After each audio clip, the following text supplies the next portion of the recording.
అందరికీ నమస్కారం అండి. స్టోరీ బుక్ ఛానల్కి స్వాగతం. ఈరోజు నేను మీకు వినిపించబోతున్న కథ అవమానం. ఉదయాన్నే ఆఫీస్కి వెళ్ళడానికి వినోద్ హడావిడిగా రెడీ అవుతున్నాడు. అదే సమయంలో లిఖిత వినోద్ దగ్గరకు వచ్చి గారాలు పోతూ, ఏమండి, నా పుట్టినరోజు దగ్గరకు వస్తోంది కదా, నన్ను ఇంతవరకు మీరు షాపింగ్కే తీసుకెళ్ళలేదు. కొంప తీసి మీరు గాని నా పుట్టినరోజును మర్చిపోయారా ఏమిటి? మీకు ఈ మధ్య నా గురించి అస్సలు శ్రద్ధ ఉండడం లేదు అంటూ మాట్లాడుతూ ఉండగానే వినోద్ వెంటనే, నీ పుట్టినరోజుని అసలు నేనెలా మర్చిపోతాను?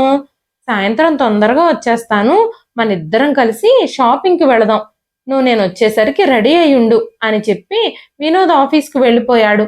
లిఖిత సాయంత్రం ఎప్పుడవుతుందా, వినోద్ ఎప్పుడెప్పుడు ఇంటికి వస్తాడా, ఎప్పుడెప్పుడు షాపింగ్కి వెళదామా అని వినోద్ కోసం ఎదురు చూస్తూ రెడీ అయి కూర్చుంది.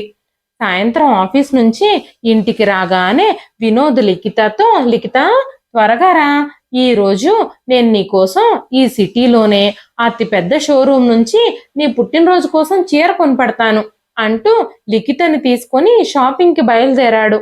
ఆ షాప్లో షాపింగ్ పూర్తి చేసుకొని తనకి నచ్చిన చీర కొనుక్కొని బిల్ చేయించుకోవడం కోసం బిల్లింగ్ కౌంటర్ దగ్గరికి రాగానే షోరూమ్ ఓనర్ స్థానంలో రివాల్వింగ్ చైర్ మీద కూర్చున్న అత్తగారిని చూసి లిఖిత ఆశ్చర్యపోయింది. వెంటనే శారదాదేవి గారు చేయి పట్టుకుని, నీకేమైనా మతిపోయిందా? షోరూమ్ ఓనర్ కుర్చీలో నువ్వెందుకు కూర్చున్నావు? నువ్విక్కడ డబ్బులు దొంగిలించడానికి గాని ప్రయత్నం చేస్తున్నావా ఏమిటి? చూస్తుంటే అలాగే అనిపిస్తోంది. ఎన్ని రోజుల నుంచి అసలు ఏమైపోయావు? ఇంట్లో నుంచి చెప్పా పెట్టకుండా వెళ్ళిపోయారు. నువ్వు నీ కూతురు ఎక్కడ ముష్టెత్తుకుంటున్నారు? ఇప్పుడు ఇలా దొంగతనాలు కూడా మొదలు పెట్టారా ఏమిటి అంటూ ఆ షోరూంలో పనిచేసే సేల్స్ గర్ల్ని పిలిచి, ఈ ముసలావిడ ఇక్కడ డబ్బులు దొంగిలించడానికి ప్రయత్నిస్తున్నట్టుగా కనిపిస్తుంది అని లిఖిత చెప్పగానే వెంటనే అమృత మొహం పగిలిపోద్ది. మా అమ్మతో ఇలా మాట్లాడడానికి, తనని అవమానించడానికి నీకెంత ధైర్యం? నువ్వు నీ మాటల్ని తిన్నగా రానివ్వు. ఎందుకంటే నువ్వు ఈరోజు షాపింగ్ చేయడానికి వచ్చిన ఈ షోరూమ్ మొత్తం మా అమ్మ సొంతం అంటూ అమృత చెప్పగానే అమృత మాటలు విని లిఖిత కళ్ళు పెద్దవయ్యాయి. తన కాళ్ళ కింద నేల జారిపోయినట్టుగా అనిపించింది. ఒక్క పూట భోజనం కోసం తన ఇంట్లో గొడ్డు చాకరీ చేసే అత్తగారు ఈ రోజు ఇంత పెద్ద షోరూంకి ఓనర్ ఎలా అయ్యిందా అని ఆలోచించడం మొదలుపెట్టింది లిఖిత. అలా ఆలోచిస్తూనే తను గత జ్ఞాపకాల్లోకి వెళ్ళిపోయింది. అమ్మా లిఖిత, నా కూతుర్ని వదిలేసేయి, నా కూతుర్ని చంపొద్దు. నువ్వు ఏం చెప్తే అది చేయడానికి నేను సిద్ధంగా ఉన్నాను. నేను చేతులు జోడించి నిన్ను వేడుకుంటున్నాను. నా కూతురు పరిస్థితి చూసైనా కాస్తైనా జాలి చూపించమ్మా అంటూ ఆవిడ కోడలి ముందు చేతులు జోడించి వేడుకుంటున్నారు శారదాదేవి గారు. అప్పుడు లిఖిత, ఈ రోజుకు నేను మిమ్మల్ని వదిలేస్తున్నాను, కానీ భవిష్యత్తులో గనుక నా మాటని పెడచెవిన గాని పెట్టడానికి ప్రయత్నిస్తే ఈ ఇంట్లో నాకంటే చెడ్డవారెవ్వరూ ఉండరని మీరు గుర్తుంచుకోండి. మిమ్మల్ని ఇంట్లో నుంచి బయటకు గెంటేయడానికి నాకు ఒక్క నిమిషం కూడా పట్టదు. మిమ్మల్ని ఇద్దరిని నా ఇంట్లో ఉంచుకోవడమే మీకు చాలా పెద్ద విషయం.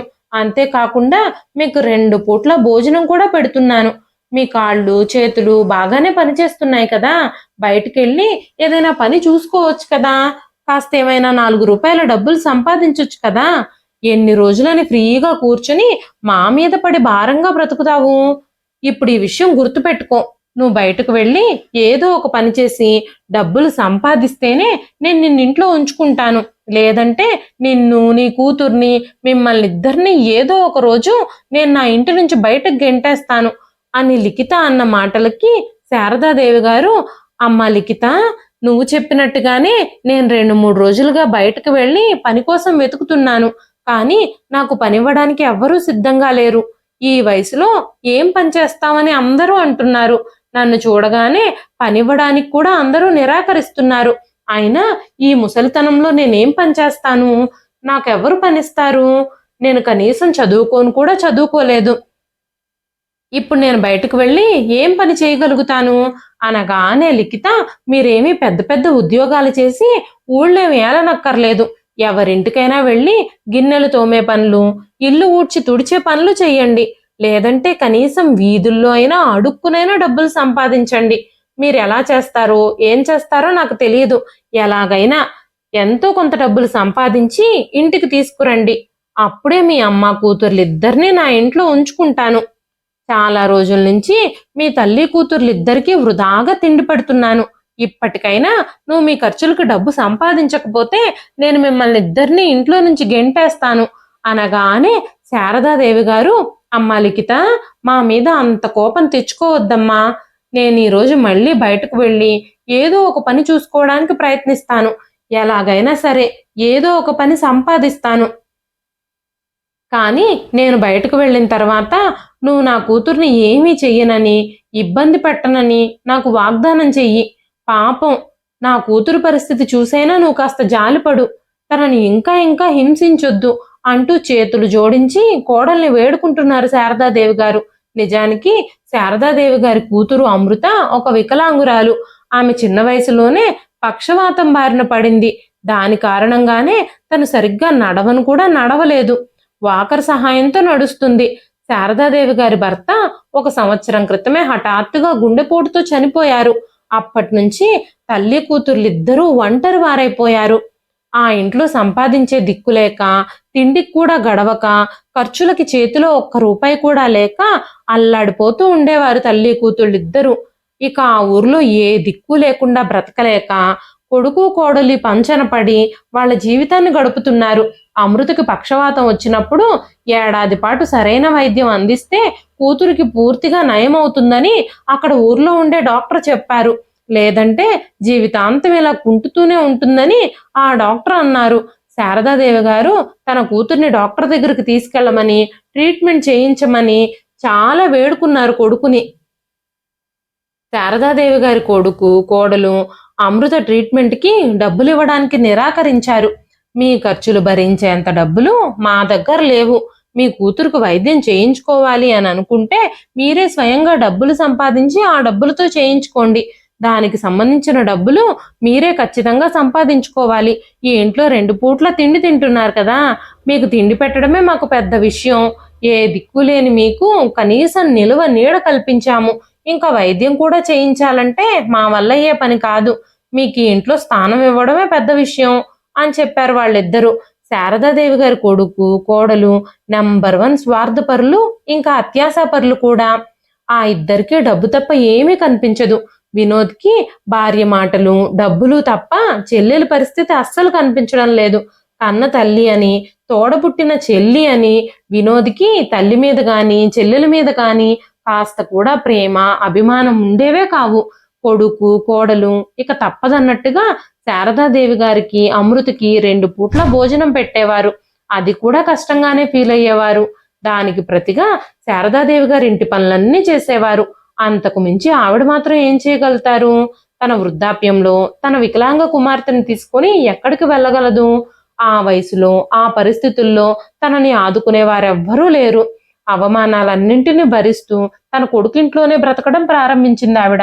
అంత పెద్ద ఇంట్లో లిఖిత శారదాదేవి గారికి అమృతకి ఉండడానికి వెనకాల ఒక పాడుబడిన గది ఇచ్చింది. అంతకుముందు అది స్టోర్ రూమ్ లా ఉండేది. అందులో పాత సామాన్లన్నీ ఒక పక్కన పడుండేవి. ఆ గది ఆల్మోస్ట్ పాత సామాన్లతో నిండిపోయింది.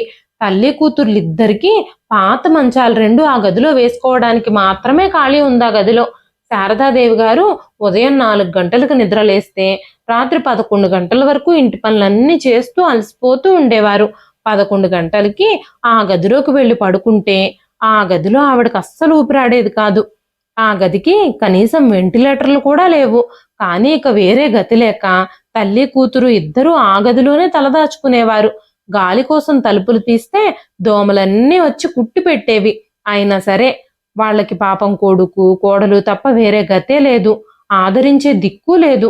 అందుకే పరిస్థితులు ఎలా ఉన్నా కొడుకు పంచనే పడి జీవితాన్ని గడుపుతుంది ఆవిడ.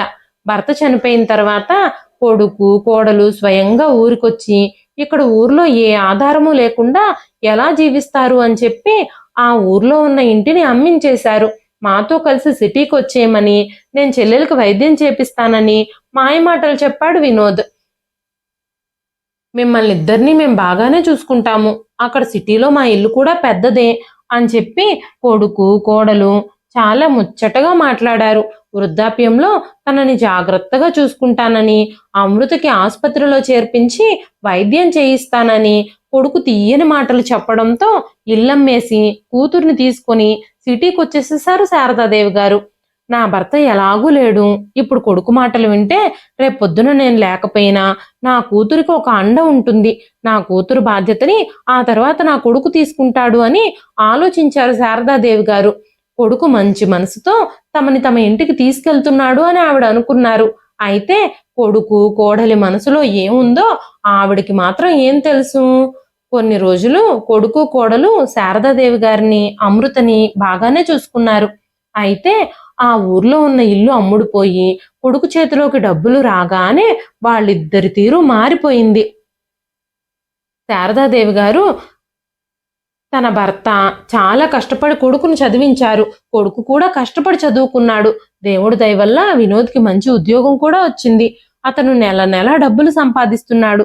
కానీ తను సంపాదించిన డబ్బు మొత్తం భార్య కోసం మాత్రమే ఖర్చు చేస్తాడు. తల్లికి ఎప్పుడూ 10 రూపాయలు కూడా ఇవ్వడు. తన చెల్లెలు మందుల కోసం 10 రూపాయలు కానీ ఖర్చు చెయ్యాలి అంటే తను అల్లాడిపోతాడు. అమృత కాలు నొప్పితో ఏడుస్తూ ఉన్నా కొడుకు 200 కూడా మందుల కోసం ఇవ్వడు. సమయం మెల్లమెల్లగా గడిచిపోతుంది. మెల్లమెల్లగా తన ఇంట్లో ఉంచుకున్న అత్తగారు ఆడపడుచు లిఖితకి భారంగా అనిపించడం ప్రారంభించారు. అయితే శారదాదేవి గారి ఇంటి పనులన్నీ చేయడంతో లిఖితకి కొంచెం ఊరటగానే ఉండేది. రోజంతా తను విశ్రాంతి తీసుకుంటూ తన గదిలోనే ఉండేది. లేదంటే షాపింగ్లని, షికార్లని, సినిమాలని, పార్టీలని తిరుగుతూ ఉండేది. ఎందుకంటే శారదాదేవి గారు ఇల్లంతా చూసుకునేవారు. ఇల్లు ఊడ్చడం, తుడవడం, వంట పాత్రలు కడగడం, వంట చేయడం ప్రతిదీ ఆవిడే చేసేవారు. మార్కెట్కి వెళ్ళి కూరగాయలు తీసుకురావడం కూడా ఆవిడే ఇన్ని చేసినా కూడా తన భర్త భోజనం చేశాకే శారదాదేవి గారిని, అమృతని భోజనం చేయడానికి అనుమతిస్తుంది లిఖిత. అందరూ తిన్నాకే చివరగా వాళ్ళిద్దరూ తినాలి. వాళ్ళిద్దరూ తినగా ఏది మిగిలితే అదే వీళ్ళకి తినడానికి ఇస్తుంది లిఖిత. ఒక్కోసారి నిన్న మిగిలిపోయిన పాడైపోయిన ఆహారం కూడా శారదాదేవి గారికి పెట్టేది. అయితే ఇదంతా చూస్తూ కూడా వినోద్ తనని ఏమీ అనేవాడు కాదు. ఒకరోజు శారదాదేవి గారికి, అమృతకి 2 రోజులకి సరిపడా భోజనం పెట్టించేసి కొడుకు కోడలు 2 రోజులు బయటకు వెళ్లారు. శారదాదేవి గారు 2వ రోజు భోజనం చేద్దామని ఆ బాక్స్ తెరిచి చూసేసరికి ఆహారం అంతా బూజు పట్టేసింది. బూజు పట్టిన ఆహారం చూసి అమృత, అమ్మా ఈ ఆహారం తినొద్దు, నువ్వు రోజంతా ఇంటి పనులు చేస్తావు, కనీసం తినడానికి కూడా వదిన నీకు తిండి పెట్టకపోతే ఎలాగా? నువ్వు నీరసంతో ఆ పనులన్నీ ఎలా చేయగలుగుతావు? నేను కూడా నీకేమీ సహాయం చేయలేకపోతున్నానమ్మా. ఆ పాడైపోయిన ఆహారాన్ని నేను తింటాను, దాన్ని నేను జీర్ణం చేసుకోగలను. కానీ వృద్ధాప్యంలో ఈ ఆహారం తింటే నీకు అనారోగ్యం కలుగుతుంది అంటూ అమృత కన్నీళ్లు పెట్టుకోవడం ప్రారంభించింది. అన్నయ్య, వదిన నిన్ను చాలా హింసిస్తున్నారు. నీతో రోజంతా ఇంటి పనులన్నీ చేయిస్తున్నారు. అయినా సరే నేను పక్కనే ఉండి చూస్తూనే ఉన్నా నీకెలాంటి సహాయము చేయలేకపోతున్నాను. నా మీద నాకే అసహ్యంగా ఉందమ్మా. నా జీవితం నరకంగా మారిపోయినట్టు అనిపిస్తోంది. నేను ఇలాంటి నిస్సహాయ స్థితిలో ఉండడం కంటే, ఇలాంటి జీవితం జీవించే కంటే నేను చచ్చిపోతే బావుండు అని నాకు అనిపిస్తుంది అని అమృత అనగానే శారదాదేవి గారు తన కూతురు అమృత నోటిపై చేయి పెట్టి, అమ్మా అమృత, అలా మాట్లాడొద్దు. నా జీవితానికి నువ్వే ఆసరా. నిన్ను చూసుకునే నేను బ్రతుకుతున్నాను. మీ నాన్న పోయిన తర్వాత కొడుకు కోడలు ఎప్పుడూ అపరిచితులైపోయారు.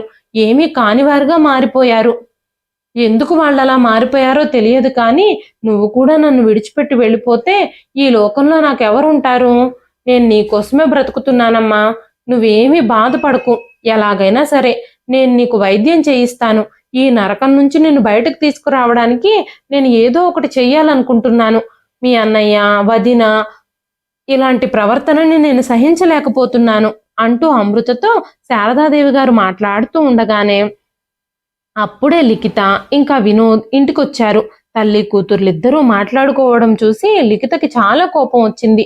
ఈ ముసలావిడ తన కూతురు కలిసి నా గురించే ఏదో చెడ్డగా మాట్లాడుకుంటున్నట్టున్నారు అనుకుంటూ లిఖిత శారదాదేవి గారి దగ్గరకొచ్చి, మీరిద్దరూ తీరిగ్గా కూర్చుని కబుర్లు చెప్పుకుంటున్నట్టున్నారే, ఇంటి పనులన్నీ అయిపోయాయా?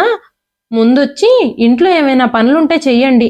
మీకోసం ఏదైనా పని వెతుక్కోమని చెప్పాను కదా, మీకేదైనా పని దొరికిందా? ఇంట్లో పనులన్నీ పూర్తి చేసి బయటకు వెళ్ళి ఏదైనా పని వెతుక్కోవచ్చు కదా. ఇలా ఊరికే కూర్చొని కబుర్లు చెప్పుకోకపోతే ఏదైనా పని చూసుకొని పని చేస్తే 10 రూపాయలైనా సంపాదించొచ్చు కదా. మా రోజులు బాగానే వెళ్ళిపోతున్నాయి కదా, ఇంక పని చేయాల్సిన అవసరం ఏమిటి అనుకుంటూ దర్జాగా కూర్చున్నట్టున్నావు అనగానే శారదాదేవి గారు, అమ్మ లిఖిత, ఇంటి పనులన్నీ నేను చేసేశాను, నాకు చాలా ఆకలిగా ఉంది, భోజనం చేద్దామని బాక్స్ ఓపెన్ చేస్తే ఆ భోజనం అంతా బూజు పట్టేసింది, నాకు తినడానికి ఏమైనా ఇస్తావా? నువ్వు మొన్నిచ్చిన ఆహారం కదా, అందుకే ఇదంతా చెడిపోయింది, దాన్నే తింటే నా ఆరోగ్యం పాడైపోతుంది అనగానే, లిఖిత, మీరు ఆ పాడైపోయిన భోజనం తినాల్సిన అవసరం ఏముంది? మీకు ఏదైనా పని దొరికితే మీకు రోజు మంచి భోజనం దొరుకుతుంది కదా. ఇలా నిన్నటి భోజనం తినడం వల్ల ఎవరైనా చచ్చిపోతారని నేను ఎక్కడా వినలేదు. మీరు తినాలనుకుంటే తినండి, లేదంటే బయటకు వెళ్ళి ఏదైనా పని వెతుక్కోండి, అంతే తప్ప ఇప్పుడు నేను మీకోసం తినడానికి ఏమీ ఇవ్వలేను. కాస్త నా కోసం టీ పెట్టి తీసుకొచ్చి నాకిచ్చి ఆ తర్వాత మీరు బయటకు వెళ్ళి పని వెతుక్కోండి, నేను చాలా అలసిపోయాను అని చెప్పి లిఖిత తన గదిలోకి వెళ్ళిపోయింది. శారదాదేవి గారు కిచెన్లోకి వెళ్ళి కొడుకుకి కోడలికి టీ పెట్టి తీసుకెళ్లారు. ఆ తర్వాత బయట పని కోసం వెతుక్కోవడానికి వెళ్లారు. ఆవిడ బయట పని కోసం తిరిగి తిరిగి అలసిపోయి ఇంటికొచ్చేసరికి కోడలు లిఖిత అమృత చేయి పట్టుకొని తలుపు వైపుకు తోసింది. రోజంతా గదిలోనే కూర్చుంటావు, కాస్త ఇంట్లో ఏమైనా పనులు చేయొచ్చు కదా అంటూ ఒక్క తోపు తోసేసరికి అమృత కింద పడిపోయింది. తన కాలు సరిగ్గా పనిచేయని కారణం వల్ల తను పైకి లెగవలేకపోయింది. తను అప్పటికే చీపురుతో అలాగే ఇల్లు ఊడుస్తూ ఉంది. అయినా చూసి కూడా లిఖిత కావాలనే తనని తోసేసింది. అలాంటి పరిస్థితుల్లో ఉన్న అమృతని చూసి కూడా లిఖిత జాలి పడకుండా తను కింద పడి పైకి లేవడానికి ఇబ్బంది పడుతూ కొట్టుకుంటూ ఉన్నా సరే చూసి కూడా చూడనట్టే తన గదిలోకి వెళ్ళిపోయింది. ఎప్పుడు పడిపోయిందో తెలియదు. శారదాదేవి గారు వచ్చేసరికి కింద పడిపోయి కొట్టుకుంటూ ఉంది అమృత. శారదాదేవి గారు పరిగెత్తుకుంటూ వచ్చి తలుపు దగ్గర పడి ఉన్న కూతుర్ని చూసి కన్నీళ్లు పెట్టుకున్నారు. ఆవిడ చూసేసరికి అమృత కాళ్ల మీద చాలా చోట్ల గీతలు కూడా పడ్డాయి, చాలా చోట్ల కొట్టుకుపోయి చిన్నగా రక్తం వస్తుంది. శారదాదేవి గారి కళ్ళన్నీ నీళ్లతో నిండిపోయాయి. అమృత తన తల్లి కన్నీళ్లను తుడిచింది. అమ్మా, నువ్వేం బాధపడొద్దు, నాకేమీ నొప్పి లేదు, మన రోజులు ఎప్పుడూ ఇలాగే ఉండవమ్మా, మెల్లమెల్లగా సమయం మారుతుంది. ఈ రోజు నిన్ను నన్ను ఎంతగా ఇబ్బంది పెడుతున్న అన్నయ్య వదినలు ఏదో ఒక రోజు ఖచ్చితంగా వాళ్ళు చేసే ఈ పనులకి శిక్షని అనుభవిస్తారు అంటూ అమృత దగ్గరలో పడిపోయి ఉన్న చీపురు తీసుకుని ఇల్లు ఊడ్చడం మొదలుపెట్టింది. శారదాదేవి గారు వంట పనులన్నీ చేయడానికి వంటగదిలోకి వెళ్ళిపోయారు. తర్వాత రోజు ఇంటి పనులన్నీ ముగించిన తర్వాత శారదాదేవి గారు పని వెతుక్కోవడానికి బయలుదేరి బయటకు వెళ్లారు. ఓ చెట్టు కింద కూర్చొని డబ్బులు సంపాదించడానికి ఏ పని దొరుకుతుందా అని ఆలోచిస్తూ ఉన్నారు ఆవిడ. శారదాదేవి గారు ఏదో ఒక పనిని ఖచ్చితంగా ఈ రోజు వెతుక్కుని తీరాలి అని దృఢంగా నిర్ణయించుకున్నారు. తన కోసం, తన కూతురు కోసం ఏదో ఒకటి చెయ్యాలి. ఏదైనా పని దొరికితే నా కూతుర్ని తీసుకుని ఆ ఇల్లు వదిలి వెళ్ళిపోవాలి. ఎందుకంటే ఇప్పుడు నేను, నా కూతురు, నా కోడలికి భరించలేని భారంగా మారిపోయాము. కోడలు చేసే అఘాయిత్యాలన్నీ చూస్తూ మౌనంగా నిలబడే మూగవాడైపోయాడు నా కొడుకు, తను ఏమీ మాట్లాడడం లేదు అని అనుకున్నారు శారదాదేవి గారు. అందుకే శారదాదేవి గారు ఈ రోజు ఏదో ఒక పని వెతుక్కోవాలని దృఢంగా నిశ్చయించుకున్నారు. మరుసటి క్షణంలోనే ఆమె తన మనసులోనే, నాకు ఇంటి పనులు తప్ప మరి ఏ పని తెలియదు కదా, నేను ఏ పని వెతుక్కోవాలి అని అనుకోవడం ప్రారంభించింది. ఆమె అలా నడుస్తూనే సెంటర్కి చేరుకుంది. సెంటర్లో చాలా షాపులున్నాయి. అప్పుడే శారదాదేవి గారి కళ్ళు ఒక టైలరింగ్ షాప్ మీద పడ్డాయి. ఆ షాప్లో చాలా కుట్టు మిషన్లు ఉన్నాయి. చాలా మంది ఆ షాప్లో కుట్టు పని చేస్తున్నారు. అందులో చాలా మంది మహిళలే పనిచేస్తున్నట్టుగా ఉన్నారు. అది చాలా పెద్ద బొటీక్. ఆ టైలర్ షాప్ బయట నిలబడి ఉన్న శారదాదేవి గారు తనకు టైలరింగ్ పని తెలుసు కదా, ఊర్లో ఉన్నప్పుడు ఆవిడ కుట్టు పని చేసేవారు. సూట్లు, డిజైనర్ బ్లౌజులు ఎలా కుట్టాలో కూడా ఆవిడకి బాగా తెలుసు. ఆవిడ ఊర్లోని ఆడవాళ్ళందరికీ ఊర్లో ఉన్నప్పుడు జాకెట్లు, డ్రెస్సులు, డిజైనర్ బ్లౌజులు అన్నీ కుట్టేవారు. అలాంటప్పుడు టైలర్ షాప్లో తన కోసం పనెందుకు అడగకూడదు? బహుశా నా పరిస్థితి చూసి జాలిపడి వాళ్ళు నాకు పనిస్తారేమో అనుకుంటూ శారదాదేవి గారు ఆ బొటిక్ లోపలికి ప్రవేశించారు. ఆ షాప్ యజమాని, ఏమైనా కావాలా అమ్మా, మీరేమైనా కొనాలి అని అనుకుంటున్నారా అని అడగగానే శారదాదేవి గారు, లేదు బాబు, నేనేమీ కొనాలని అనుకోవడం లేదు, దయచేసి నాకు కొంచెం పని కావాలి, మీరు నాకు మీ బొటీక్లో ఏదైనా పనిస్తే మీకు రుణపడి ఉంటాను, నేను చాలా బాగా పనిచేస్తాను అనగానే ఆయన, మా షాప్లో చాలా మంది అబ్బాయిలు అమ్మాయిలు పనిచేస్తూ ఉన్నారు, వాళ్ళు కుట్టు పని చాలా బాగా చేస్తారు, మీరిక్కడ ఏ పని చేస్తారు అనగానే శారదాదేవి గారు, బాబు, నాకు బ్లౌజులు సూట్లు ఎలా కుట్టాలో బాగా తెలుసు, మా ఊర్లో నేను కుట్టు మిషన్ కుట్టేదాన్ని, మా ఊర్లో వాళ్ళందరూ నా పనిని చాలా మెచ్చుకునేవారు, చాలా మంది నా దగ్గర బట్టలు కుట్టించుకునేవారు అనగానే ఆ షాప్ ఓనరు, సరే అమ్మా, మీకు పని కావాలంటే మీకు అసలు పని ఎంత బాగా వచ్చో నేను చూడాలి కదా, నేను మీకు ఒక మెటీరియల్ ఇస్తాను, దాంతో ఒక సూటు ఒక బ్లౌజు కుట్టి చూపించండి, మీరు పని శుభ్రంగా చేస్తే నేను మీకు ఖచ్చితంగా పనిస్తాను అంటూ శారదాదేవి గారికి ఆ ఓనర్ ఒక మెటీరియల్ ఇచ్చాడు. 4 గంటల్లో శారదాదేవి గారు ఒక సూటు ఇంకా డిజైనర్ బ్లౌజు కుట్టి చూపించారు. ఆయన శారదాదేవి గారి పనిని చూసి చాలా ఆశ్చర్యపోయారు. ఆవిడికి పని ఇవ్వకుండా ఉండలేకపోయారు. అమ్మా, రేపటి నుంచి మీరు ఇక్కడ పనిలో జాయిన్ అవ్వచ్చు, దయచేసి మీరు సమయానికి రండి, మీకు ప్రతి నెల 5,000 రూపాయలు ఇస్తాను అని చెప్పగానే ఆయన మాటలు విన్న శారదాదేవి గారి ఆనందానికి అవధులే లేవు. ఇప్పుడు తన చేతికి కొంత డబ్బు వచ్చిందని తను చాలా సంతోషించింది. అప్పుడు ఆవిడ, నాకు అడ్వాన్స్గా ఏమైనా డబ్బులు ఇస్తారా అని బొటీక్ ఓనర్ని అడిగినప్పుడు ఆయన ఆవిడికి అడ్వాన్స్గా 500 రూపాయలు ఇచ్చారు. ఈ పని చేస్తూ నేను నా కూతురికి మందులు కొనిపెట్టగలను, ఇంకా కొడుకు కోడలిపై ఆధారపడాల్సిన పని లేదు అనుకుంటూ అలసిపోయిన శారదాదేవి గారు సాయంత్రం ఇంటికి తిరిగొచ్చి కూతురు దగ్గరకు వెళ్లారు. అమృత మంచం మీద పడుకునుంది. తను నిద్రలో ఉండడం ఆవిడ గమనించారు. ఇంట్లో కొడుకు కోడలు ఎవ్వరూ లేరు. బహుశా కోడలు మార్కెట్కి వెళ్ళుండొచ్చు, కొడుకు ఇంకా ఆఫీస్ నుంచి రాలేదు అనుకుంటూ శారదాదేవి గారు పొద్దున్నుంచి భోజనం చేయకుండా ఉండడం వల్ల చాలా ఆకలిగా ఉండడంతో వెంటనే ప్లేట్లో భోజనం పెట్టుకొని తినడానికి కూర్చోగానే మార్కెట్ నుంచి కోడలొచ్చింది. ఆమె చేతిలో ప్లేట్ని లాగేసుకుంటూ, మీకు మీరు ఏదైనా డబ్బులు సంపాదించే పని దొరికి వెతుక్కున్నప్పుడే ఈ ఇంట్లో మీకు భోజనం లభిస్తుందని నేను ఆల్రెడీ చెప్పాను కదా, మీరు గబగబా భోజనం పెట్టుకుని తినేస్తున్నారే నేను లేకుండా చూసి, నేను అస్సలు మిమ్మల్ని తిననివ్వను, చాలా రోజుల నుంచి నేను మీకు ఫ్రీగా భోజనం పెట్టాను, ఇప్పటికి అది జరగదు, మీరు ఏదైనా పని వెతుక్కొని వచ్చినప్పుడే నేను మీకు భోజనం పెడతాను, అసలు ఇంతకీ మీకు పని దొరికిందో లేదో చెప్పండి అనగానే శారదాదేవి గారు, అమ్మా లిఖిత, నాకు చాలా ఆకలిగా ఉంది, నేను ఉదయం కూడా భోజనం చేసి వెళ్ళలేదు, నన్ను కాస్త భోజనం చేయనివ్వు, ఆ తర్వాత తీరిగ్గా అన్ని చెప్తాను అన్నారు. వెంటనే లిఖిత, మీకు పని దొరికేదాకా నేను మీకు భోజనం పెట్టను అంది. వెంటనే శారదాదేవి గారు తన చీర కొంగులోంచి 500 రూపాయల నోటు తీసి కోడలికిచ్చి, అమ్మా లిఖిత, ఇవి తీసుకో, నాకు పని దొరికింది, నాకు 500 అడ్వాన్స్గా కూడా ఇచ్చారు, రేపటి నుంచి నేను పని చేయడానికి బయటకు వెళ్ళాలి అనగానే లిఖిత చాలా ఆశ్చర్యపోయింది. మీకు పని దొరికిందా?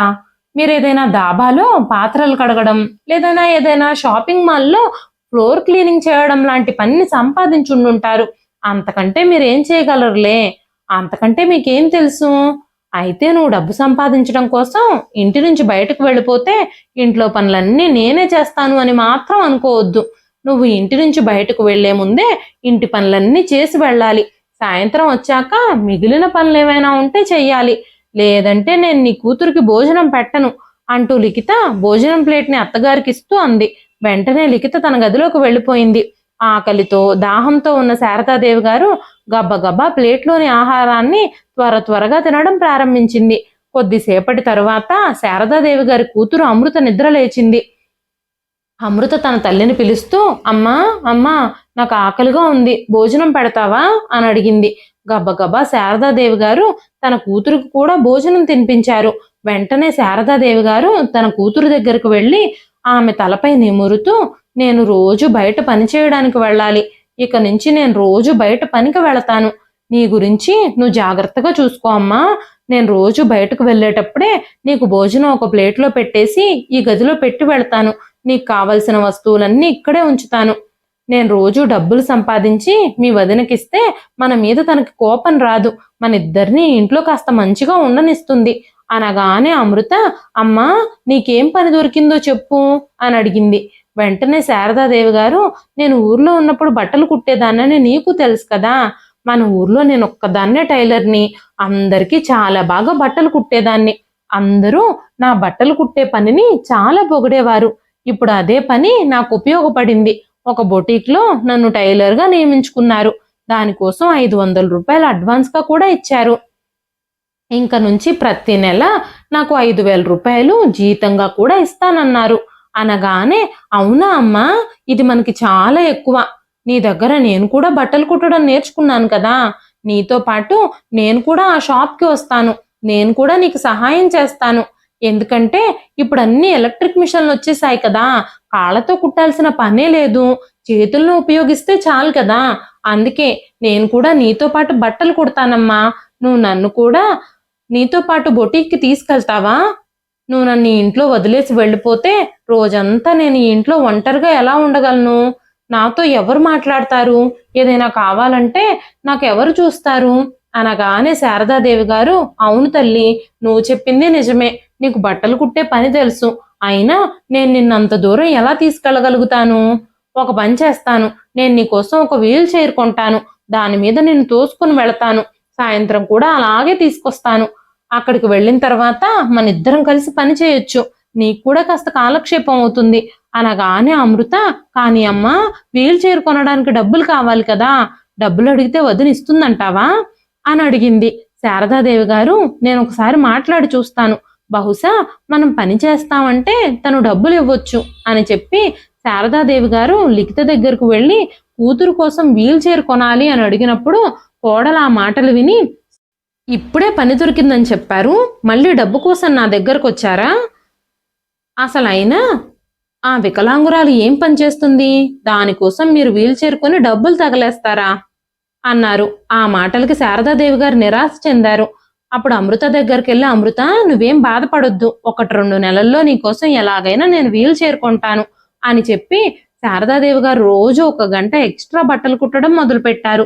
ఆ నెలలో పెళ్లిళ్ల సీజను, పండగల సీజను ఉండడం వల్ల ఆవిడకి చాలా ఎక్స్ట్రా డబ్బులు కూడా వచ్చాయి. ఆ డబ్బుల్ని ఆవిడ దాచుకోగలిగింది. నెల జీతంగా వచ్చే 5,000 రూపాయలు కోడలికి ఇచ్చాక తను దాచుకున్న డబ్బులతో కూతురు కోసం ఒక వీల్ చైర్ కొన్నారు ఆవిడ. అది చూసిన కోడలికి చాలా కోపం వచ్చింది. ఈ వీల్ చైర్ ఎక్కడి నుంచి వచ్చింది? నువ్వు డబ్బులు వృధా చేయడానికి ముందుంటావు, ఈ వీల్ చైర్ కొనే ముందు నన్ను ఒక్కసారి కూడా అడగలేదు అని లిఖిత కేకలు వేయడంతో శారదాదేవి గారు, మా షాప్ యజమాని ఇది నా కూతురికి బహుమతిగా ఇచ్చారు, నేనేం డబ్బులు పెట్టి కొనలేదు, ఇప్పుడు తను కూడా నాతో పాటు నాకు సహాయం చేయడానికి బొటిక్ దగ్గరకు వస్తుందని కోడలతో చెప్పింది. ఇప్పుడు శారదాదేవి గారు తన కూతురు అమృతని కూడా తనతో పాటు తీసుకెళ్లడం ప్రారంభించారు. తల్లి కూతుర్లిద్దరూ చాలా కష్టపడి బట్టలు కుట్టేవారు. జనాలందరూ వాళ్ల పనిని చాలా బాగా ఇష్టపడేవారు. 6 నెలలు పనిచేసిన తర్వాత ఆ బొటీక్ ఓనరు తల్లి కూతుళ్ళిద్దరికీ తమ తమ జీతాల్ని రెట్టింపు చేశాడు. ఎందుకంటే వాళ్ళు చేసే పనికి చాలా డిమాండ్ ఉంది అక్కడ. ఇప్పుడు వాళ్ళిద్దరూ ఒక్కొక్కళ్ళు 10,000 జీతం సంపాదిస్తున్నారు. ఇద్దరి జీతం పెరిగిందని కోడలు తెలుసుకొని ఇద్దరికీ వచ్చే జీతం డబ్బుల్ని కోడలే లాగేసుకునేది. నువ్వేమో ముసల్దానివి, మీ కూతురేమో వికలాంగురాలు, మీ ఇద్దరికి డబ్బుతో పనే ఉంది అని చెప్పి కోడలు ఆ డబ్బులన్నింటినీ లాగేసుకునేది. అప్పుడు శారదాదేవి గారు, మేం పని చేసి వస్తున్నాం, పైగా జీతం అంతా నీకే ఇస్తున్నాం, ఇంటికొచ్చాక కూడా మేము ఇంకా ఇంట్లో పనులు చేయలేము, ఇంట్లో పనులన్నీ నువ్వే చూసుకోమని కోడలతో చెప్పారు. అంతేకాకుండా ఆ డబ్బులో కొంత డబ్బు తనకి కావాలి అని, ఎందుకంటే అమృతకి ట్రీట్మెంట్ చేయించాలి అని ఆవిడ అడగగానే అంత ధైర్యంగా మాట్లాడుతున్న శారదాదేవి గారిని చూసి లిఖితకి చాలా కోపం వచ్చింది. ఈ ముసలావిడ నన్నే నిలదీస్తోంది. మీరు డబ్బులు సంపాదించడం మొదలు పెట్టాక మీ ఇద్దరికి పొగరు బాగా పెరిగిపోయింది. ఎంత సంపాదించినా మీరు మా పంచనే పడుండాలి, మీకు వేరే దిక్కు లేదని గుర్తుపెట్టుకోండి. మీరు ఇంటి పనులన్నీ చెయ్యాలి. మీరు సంపాదించిన డబ్బులు 1 రూపాయి కూడా దాచుకోకుండా నాకే ఇవ్వాలి. అప్పుడే నేను మిమ్మల్ని ఇంట్లో ఉంచుకుంటాను. మీరు సంపాదించిన డబ్బుల్ని ఎలా దాచిపెట్టుకోవాలో మీకు తెలియదు. మీకు చదువు సంధ్య ఏమీ లేవు. ఈ డబ్బుల్ని ఎలా దాచిపెడతారు, ఎలా ఖర్చు పెడతారు? అసలు కనీసం ఈ డబ్బుల్ని లెక్క పెట్టడమైనా తెలుసా మీకు? మీ స్థితి ఎప్పటికీ ఇంటి పని మనిషి స్థానమే. ఈ ఇంట్లో ప్రశాంతంగా పనిచేసి సంపాదించిన డబ్బులు నాకు తీసుకొచ్చి ఇవ్వండి. మీరు ఇంట్లో నివసిస్తూ ఆహారం పొందుతున్నారు కదా, ఇది చాలు మీకు. అంతకంటే నా నుంచి ఇంకేమీ ఆశించొద్దు. ఈ ఇల్లు నాది. నేను చెప్పినట్టు వింటేనే నా ఇంట్లో మీరు ఉండగలుగుతారు అని చెప్పింది లిఖిత. ఈ మాటలన్నీ వింటున్న అమృతకి తన వదిన మాటలు అస్సలు నచ్చలేదు. అమృత చాలా రోజుల నుంచి తన అన్న వదిలిన ఇంటిని శాశ్వతంగా విడిచిపెట్టడానికి ఒక అవకాశం దొరుకుతుందేమోనని వెతుకుతూ ఉంది. ఆ తర్వాత కొన్ని రోజులకి శారదాదేవి గారు అమృత కలిసి పని చేయడానికి వెళ్ళి సాయంత్రం తిరిగి ఇంటికి రాలేదు. సాయంత్రం ఇంట్లో డిన్నర్ సిద్ధం చేయాల్సిన టైం అయిపోతుంది. ఇంకా అత్తగారు ఆడపడుచు ఇంటికి రాకపోవడంతో లిఖిత కంగారు పడిపోయింది. వంటగదిలో పాత్రలన్నీ కుప్పలా పడున్నాయి. ఇల్లంతా మురికి మురికిగా మారిపోయింది. కానీ వాళ్ళిద్దరూ ఇంకా ఇంటికి రానేలేదు.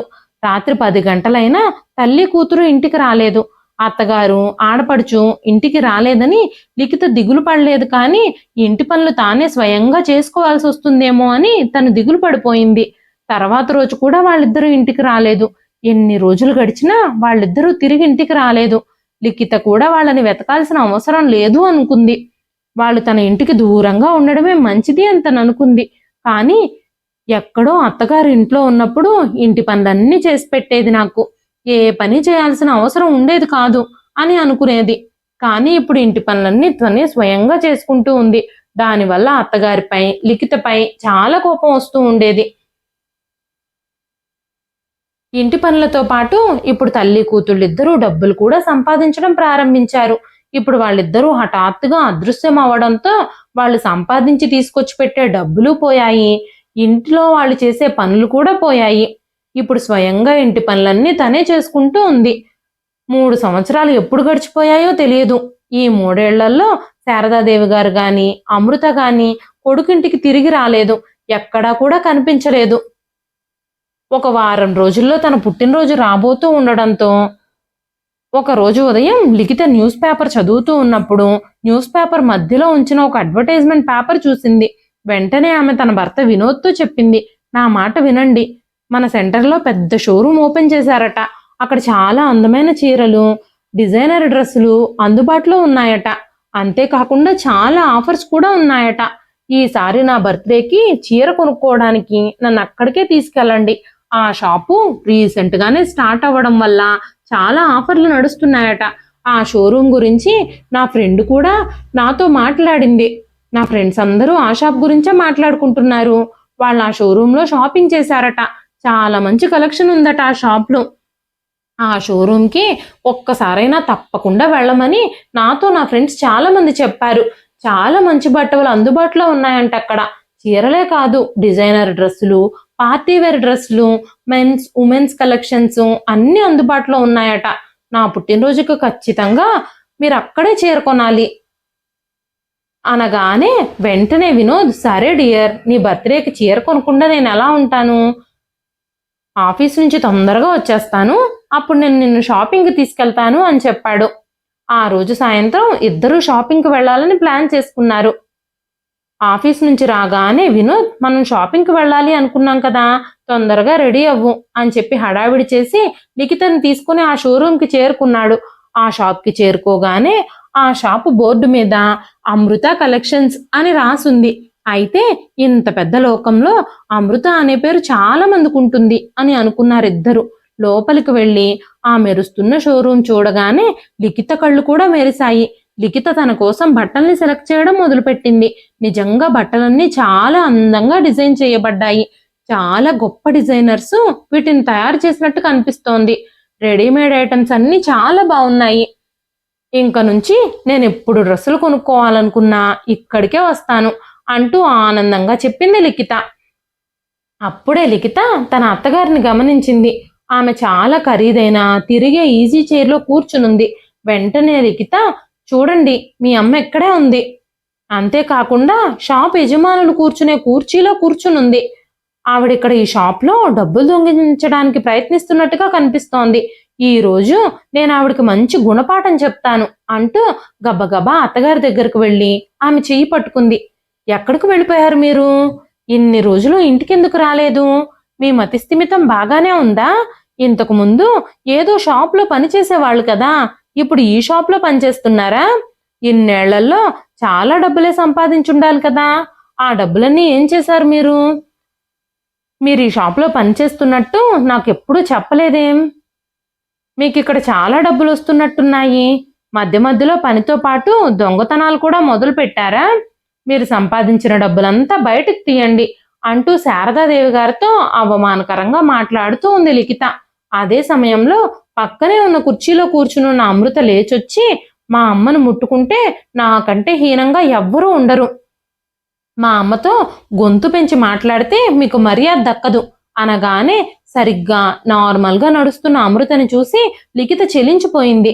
కుంటిదానా, నువ్వు కూడా సరిగ్గా నడవడం మొదలు పెట్టావా? నువ్వెప్పటి నుంచి మంచిగా నడవడం మొదలు పెట్టావు అని అనగానే అమృత, ఏం వదినా, నేను జీవితాంతం కుంటిదానిలాగానే మీ చెంతనే పడుంటానని నువ్వు అనుకున్నావు కదా. మేం మీ ఇంట్లోనే ఉండున్నట్టయితే మా జీవితం ఏమీ మారేది కాదు. నేను అవిటిదానిలాగా, మా అమ్మ మీ ఇంటికి పని మనిషిలాగా మేమిద్దరం మా జీవితాల్ని గడపాల్సి వచ్చేది. మేమిద్దరం డబ్బులు సంపాదిస్తున్నప్పుడు మేమే హాయిగా ఎందుకు జీవించకూడదు అని నేను ఆ రోజు అనుకున్నాను. మేమిద్దరం డబ్బులు సంపాదిస్తూ కూడా నీ కింద బానిసలుగా బ్రతకాల్సిన అవసరం ఏముంది అని ఆ రోజు నేను మా అమ్మతో చెప్పాను. ఇప్పుడు ఇక మా డబ్బులు ఎవ్వరికీ ఇవ్వాల్సిన అవసరం లేదు. మేము ఏం కావాలంటే అది మా డబ్బులతో చేసుకోవచ్చు. మా అవసరాలన్నింటినీ సులభంగా తీర్చుకోవచ్చు అని ఆలోచించి మేమిద్దరం అదే రోజున ఆ ఇంట్లో నుంచి బయటకు వెళ్ళిపోయాం. మేం బ్రతుకున్నామా లేదా అని తెలుసుకోవడానికి కూడా మీరు ప్రయత్నించలేదు. మేము చాలా డబ్బులు కూడబెట్టి దాంతో నా కాలికి ట్రీట్మెంట్ కూడా చేయించుకున్నాము. నెమ్మదిగా నా పాదాల మీద నేను నడవడం ప్రారంభించాను. దేవుడి దయ వల్ల మా కుట్టు పని చాలా మంది జనాలకు నచ్చడంతో ఆ తర్వాత మేమిద్దరం ఒక చిన్న బొటీక్ ని స్టార్ట్ చేశాము. మెల్లగా రోజులు గడిచేసరికి మేము చాలా డబ్బులు కూడబెట్టి సొంతంగా రూపాయి దాచిపెట్టి ఈ రోజు ఇంత పెద్ద షాప్ ని ఓపెన్ చేశాము. ఈ షాప్ లో కూడా మేమిద్దరం తల్లి కూతుర్లము చాలా కష్టపడి పనిచేస్తున్నాం. ఇప్పుడు మమ్మల్ని బలహీనులుగా లేదా నిస్సహాయాలుగా పరిగణించడానికి ప్రయత్నించొద్దు. మమ్మల్ని పనికిరాని వాళ్ళని మీరు ఆ రోజు చెప్పారు కదా. ఈ రోజు ఇంత పెద్ద షాప్ మొత్తానికి మా అమ్మ నేనే యజమానులం. ఇప్పుడు ఈ షాప్ని డబ్బుని అంతటినీ మేమిద్దరమే చూసుకుంటున్నాము. మేం చదువులేని మూర్ఖులమని, మాకు డబ్బులు ఎలా దాచిపెట్టాలో కూడా తెలియదు అని ఆ రోజు నువ్వు అన్నావు కదా. ఇప్పుడు మేము ఇంత పెద్ద షాప్ని నడిపిస్తున్నాము. మీరు వెంటనే మా అమ్మ చేయిని వదిలిపెట్టండి, లేదంటే నా చేతి చెంపదెబ్బ మీరు తినాల్సి వస్తుంది అంది అమృత. అమృత మాట్లాడిన మాటలు చూసి కోడలు లిఖితకి అందరి ముందు అత్తగారిని ఏమీ అనే ధైర్యం చాలలేదు. అంత పెద్ద షాప్ని ఇంకా డబ్బుని చూసి లిఖిత మనసులో దురాశ కలిగింది.